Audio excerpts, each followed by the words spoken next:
Here comes the pack. Here comes the pack. Hi, babies. Hey. Yeah. They're so funny.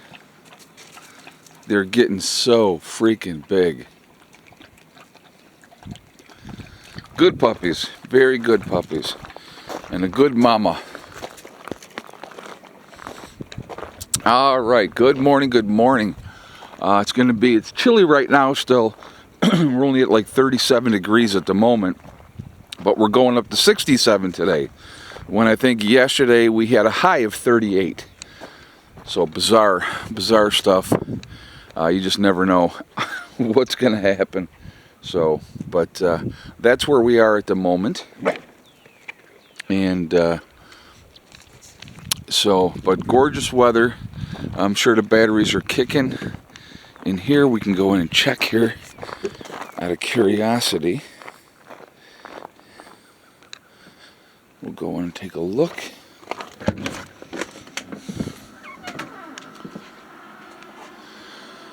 Alright, so a couple things we're going to talk about here in a moment. We're just going to check the solar real quick and then we'll go from there.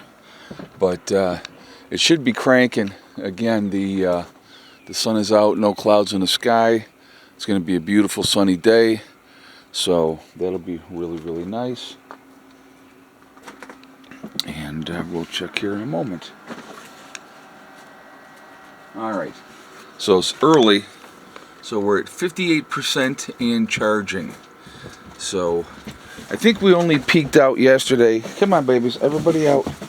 Everybody out. Thank you for coming. Yeah, thank you for coming. Now you can take the bag. Come on. Out. Leave the bag. Leave the bag. There we go. I think we only got up to 91% yesterday. So that it's still at 58%. And it was probably lower than that. But it's charging, and that should generally charge pretty quickly with the sun being out full blast. So we'll see. We'll see how it goes. But all right, so anyway, couple things I want to talk about. First of all, I had mentioned in a previous video the channel Desert Drifter. And the guy was, and I had mentioned that he had been in a bad car accident and was in intensive care.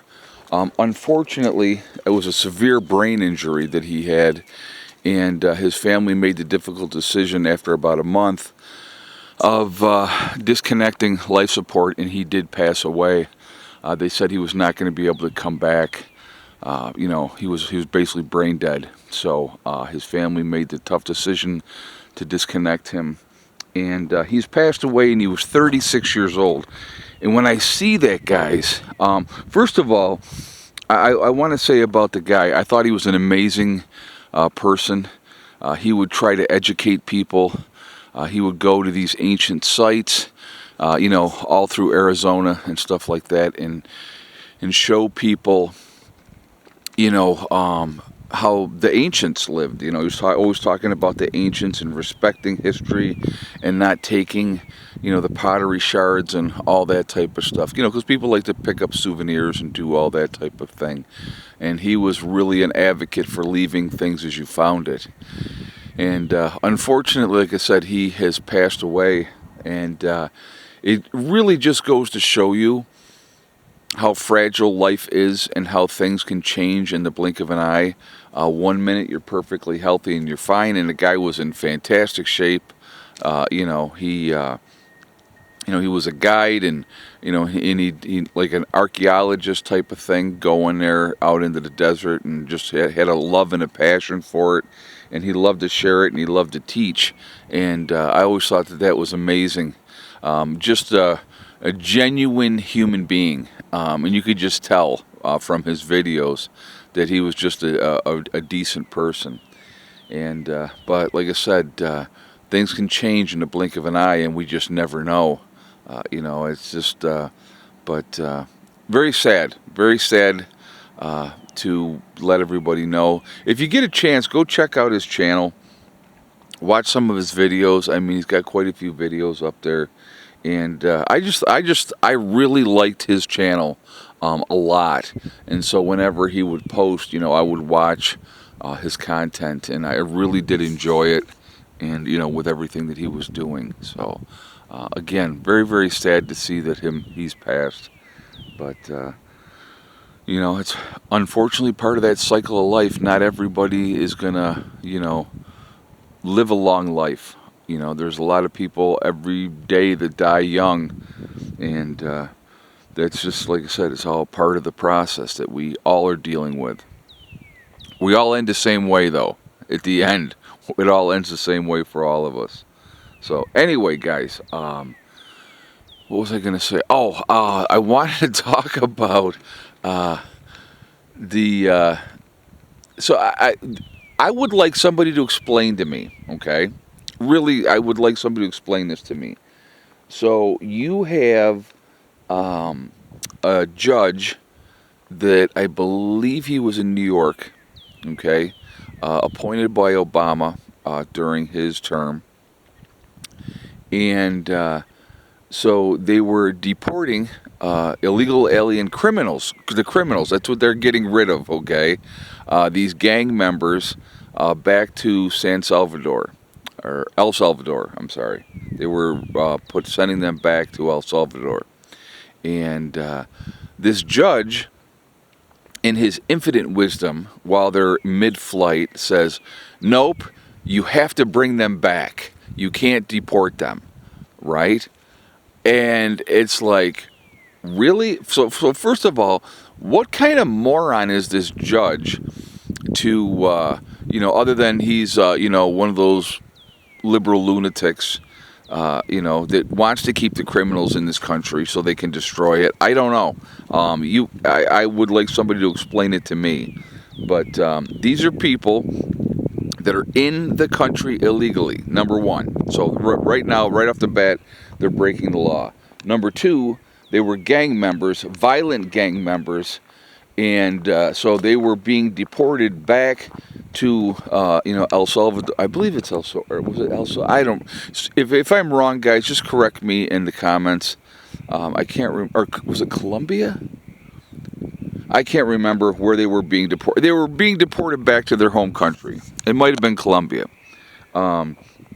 So yeah, you guys will straighten me out in the comments because I can't remember off the top of my head. But anyway, so this judge decides in his infinite wisdom, while they were in mid-flight, to say, no, bring them back. Well, what did they do? They took them back anyway, which I thought was just amazing. And then, the excuse that they made, well, they were already in international airspace, and, I just love it. I just like, they're thumbing their nose at this judge and saying, no, I don't think so. They're already gone, and they're going to stay gone. Who is this guy? Why would he not, if he's a judge, right? If he's a truly a judge, why would he not want criminals that were here illegally not to be deported out of the country? It is amazing to me that, they're doing, and this is one of the things I love, okay? Like Trump or hate Trump, one of the things I love, he says, this is what I'm going to do, and then he turns around and he does it, which I think is amazing. I know we've been continuing to do airstrikes also in Yemen, and he basically says, this isn't the Biden administration, this is the Trump administration, and we're going to continue to do what we're doing until they stop. So it's not just doing a strike and go, oh, look at we've like Biden did, we did an airstrike on them, and and that was it. It's been like 3 straight days now that the Trump administration has been hitting targets, going after the leadership, getting their infrastructure screwed up, which is what they needed to do. You want to stop them from attacking ships in the shipping lane. It boggles. And then, of course, it's great. You have, Doge doing what they're supposed to do, going in, finding, corruption, mismanagement of funds, and all those type of things. and you have these lunatics that are protesting. Oh my God, how dare he? Really? I mean, it's just, you can't make this stuff up, folks. You can't make this stuff up. And the only reason they're complaining in all that, somebody just laid an egg. That's what that's all about. You hear them all flipping out. Somebody just laid an egg. So you have them all flipping out because, you know, they're actually doing their job. And they're doing what the president wanted them to do. And because it's Trump, that's why they're complaining. If it was a Democrat doing it, that would be perfectly fine. The media would be behind him 100%. You know, I want you guys to remember, the president that did the most strikes, think about this, we'll go with recent history, right? Who was the president that had the most targeted strikes against, you know, ISIS and terrorist organizations and blah, blah, blah, blah, blah? It was Obama, okay? Did you hear anybody complain about that? No, not at all. But because Trump's in office, oh my God, I heard some Democratic leader the other day called him, he thinks he's a king. I mean, these people are insane, folks. They're insane. He's doing what the American people have wanted, and that's what's awesome. So, if they don't like it, too bad, you know. Anyway, guys, this video's getting longer, so I'm going to go ahead and jump off of here. But I just had to share some thoughts, again, so just going to enjoy this day and see what happens. But puppies are good. Hell is good. Just keep banging away. All right, I will talk to you all later. Prep Nurse 1, out for now.